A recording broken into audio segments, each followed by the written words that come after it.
And then that brings me to pancakes. You'll find that in Mark chapter 3 now.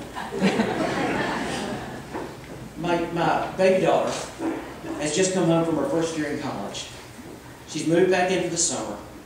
And she said, I want pancakes. Well, we never eat pancakes. But you know, all it has to do is somebody to suggest something. And we have been craving pancakes ever since she said that. So we didn't really have all the stuff in the house because we don't make pancakes. And so we just tried to pull together some stuff, and they were horrible. They were just horrible.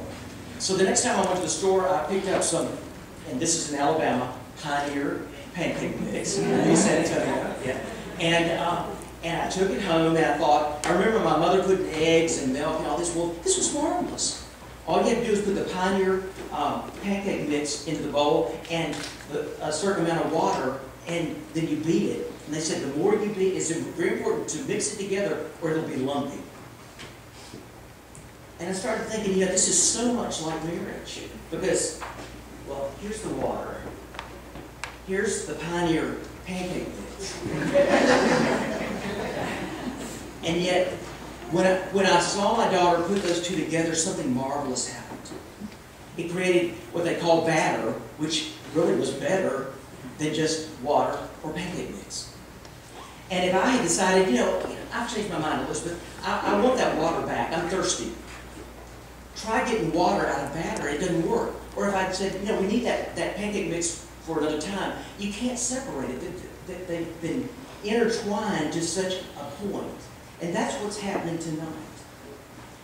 And I'll tell you this, the hard part about being married is that God takes the water and He takes the Pioneer mix, and guess what He does with it?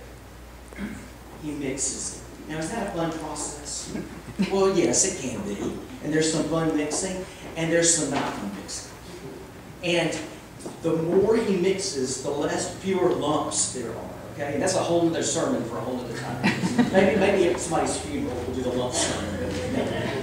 But every time there is a lump, God will list that out if you'll let Him.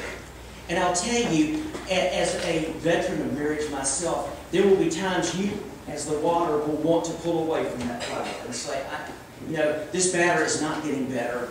I want out. That's just normal. It's not if you ever do that, it's when you do it, okay? And the same will be for you here. And there'll be times I'm just tired of being wet, I'm tired of having this batter, you know, and you will want to begin to separate. And so I'm going to close with this idea. That when you sense the other person beginning to pull away, as we all do in marriage from time to time, I think that's the night that the other one needs to make what for dinner. And just smile and let the sermon begin.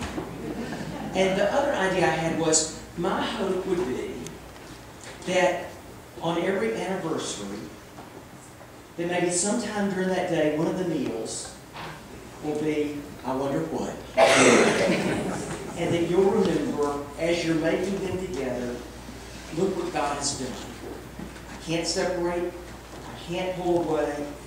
I'm going to let Him whisk me out so that He might pour me on the hot wheel of life and make the most delicious food that will bless and nourish all those that God puts in your life.